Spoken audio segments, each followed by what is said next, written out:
Hi, I'm Lauren Paritra. Subscribe to my YouTube channel because I want to share a little personal news with you today, something deeply vulnerable and something that I have not yet shared publicly, and that is that I am a soybean farmer. Yes, shocking, I know. Please hold your applause until harvest season. And sure, some haters might say, but you don't farm. And to that, I say, neither does Scott Bessent. And yet here we are, both bravely farming the soybeans. It's amazing. It's really amazing what 600 million in net worth and a completely unearned sense of confidence can simply do to a man. They could just declare something into existence. But speaking of things being declared into existence by people with zero accountability, we need to talk about what's actually happening right now. 200,000 children will die this year from preventable diseases, while Melania Trump reads a Christmas story at a hospital. RFK Jr. is playing scientist with their lives, and Vance just gave America permission to call the cops on his own wife and kids. Yes, his biracial children and his immigrant in laws. And then he tried to claim it.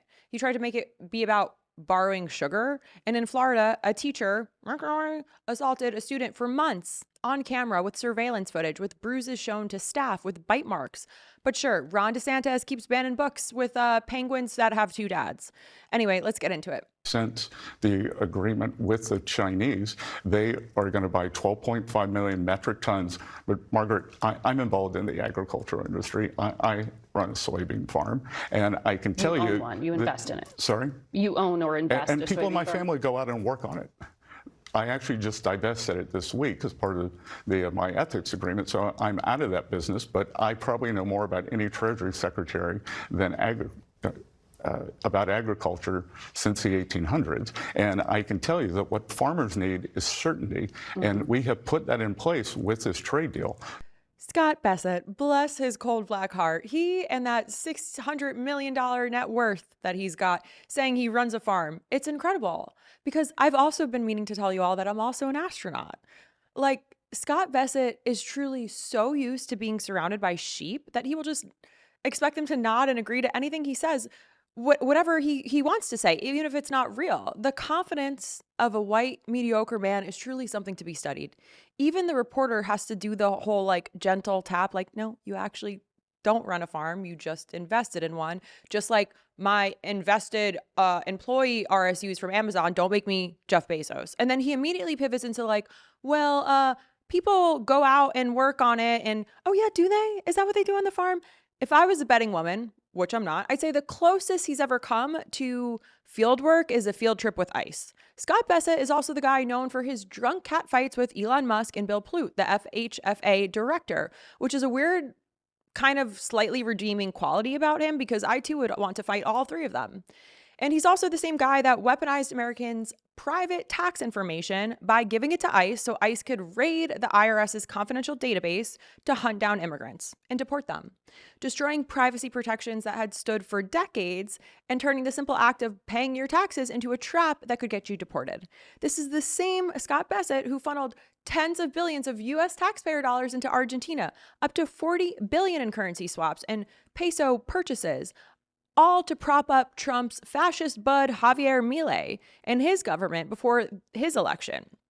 This also happened while Americans suffered through a government shutdown without any food assistance. So yeah, people hate Scott Bessent for prioritizing a foreign politician over struggling Americans at home, and then also using a Treasury slush fund for a risky first of its kind invention with little transparency about whether taxpayers would ever see that money again, all while, of course, blaming immigrants in the most predictable form of deflection ever.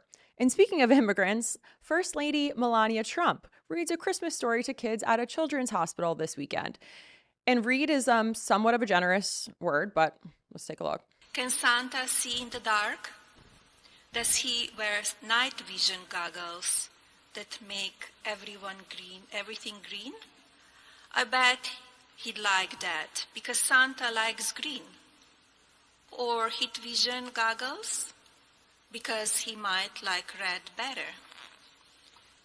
Should we leave out carrots, not cookies, on Christmas Eve, since they're good for his eyesight? No, the twinkling lights on the tree.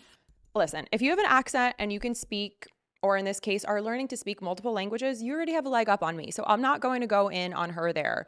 I am, however, going to go in on Melania for the audacity of reading to sick kids at a children's hospital while her green cards administration slashes global health and education funding so severely that for the first time in 25 years, more kids are going to die instead of fewer.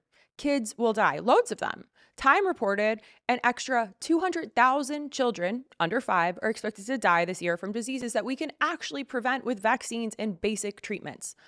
All of this so RFK Jr. can live out his fantasy of pretending to be a man who knows things, while over 200,000 children in America will die from diseases that we can prevent with basic vaccines and treatment. And of course, a belief in science. The world's biggest donors, including the US, have cut global health funding by 27% in just the past year. If these cuts keep going, 16 more million kids would die by 2045 from things we know how to stop. Bill Gates calls it a tragedy because the world is actually richer than ever right now, but we're choosing to spend less money on keeping poor kids alive. We're talking about less than 1% of a wealthy country's budget here. Money that goes towards basic stuff like vaccines and making sure kids are fed. Gates had a goal to cut child deaths in half by 2045, but now he says you can't cut something in half when it keeps going up.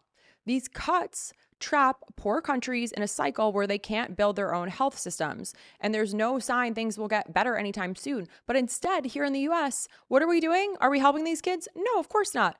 We send them Lady Einstein so that way they can sound out words together. The cognitive dissonance is wild, almost as wild as this clip of JD Vance from about a month ago that's circulating again, where he says, "Hey, America, it's fine to not want your neighbors to sound like my in-laws or look like my children." Actually evicted from the house because there are people who are going to pay more for rent.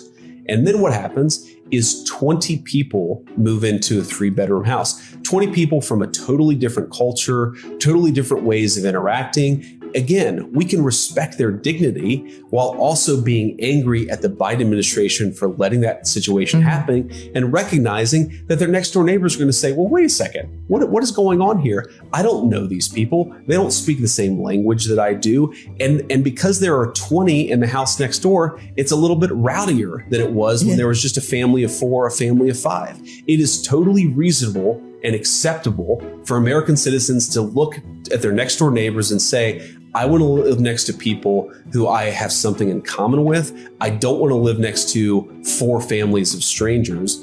Okay, cool. JD Vance, the man who is married to Usha Vance, the daughter of Indian immigrants, a man who has biracial children who have brown skin, is standing there with his gut out and his guy liner on camera to give permission to people who are side-eyeing his own wife at her own mailbox. Dad of the year, that's what he is. He's validating the exact xenophobic impulse that would make Karen from the cul-de-sac comfortable enough to call the cops on his own family while living next door. What a supportive partner. Almost as supportive as when he was getting his head fondled by Erica Kirk at that hate rally a couple weeks back while playing devoted family man.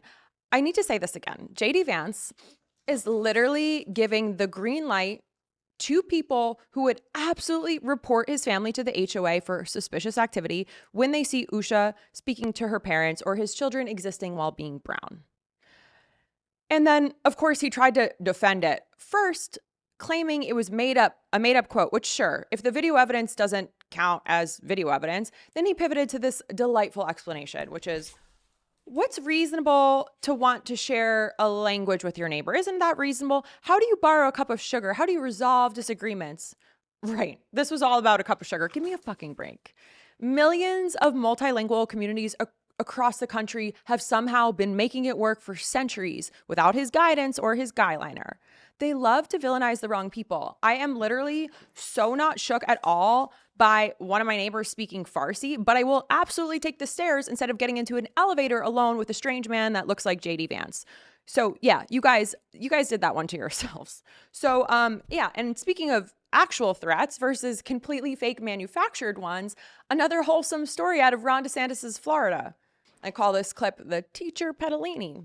Elias Farley made his first appearance before a judge today. He was a science teacher at Donna Klein Jewish Academy, and deputies say he had a months-long sexual relationship with that student. Farley is now charged with unlawful sexual activity with a minor and offenses against a student by an authority figure. In a statement, a school spokesperson tells us, quote, "We are steadfast in our commitment to providing a safe and secure environment for everyone in our school community." No way. So you mean to tell me the state that's been laser focused on banning books and gay people, the state that's been legislating what teachers can say, what bathrooms people can use, and what words can appear in school libraries, that state missed another good old regular predator in a position of authority? A science teacher at Dinah Klein Jewish Academy in Boca just got arrested for using Google Docs to groom a student before repeatedly assaulting her in his classroom and in his office and in his apartment for months of abuse. Bite marks and bruises shown to staff. Surveillance footage of a teacher and a student disappearing into locked rooms for over an hour. All happening under everyone's noses in the supposed free state of Florida. Not one immigrant, not one trans person in sight. How are they going to find a way to blame all of this on a book about penguins with two dads?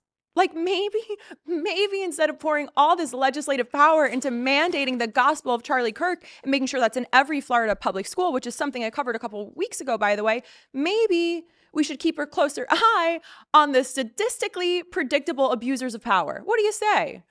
The school's response, of course, is a weak statement about approaching the situation with the utmost care and maintaining a safe, compassionate environment. But you know what I think would have been caring? Not letting a 26-year-old teacher isolate a student in a locked room for months while the staff apparently saw nothing. Surveillance footage was there the whole time. The student showed bruises and bite marks to an art teacher. How many red flags does it take? Naturally, the comment sections on posts on this story across the internet are doing exactly what comment sections do, turning a straightforward case of predatory abuse into an opportunity to focus on how creepy the guy looks in his mugshot, which certainly does look creepy, and how, of course, Floridaing again. Meanwhile, there's never any real conversation about how instead of actually protecting children, institutions repeatedly look the other way when it comes to real predators. This guy wasn't even trying to hide it. He was operating in Google Docs and making this abuse known widely and available in surveillance video. It's almost as if they're protecting us from the wrong people. You know, and if this video expanded your perspective or you found it useful, again, I am Lauren P. Across all social channels, I'm Lauren Pretra. Please take a moment to subscribe.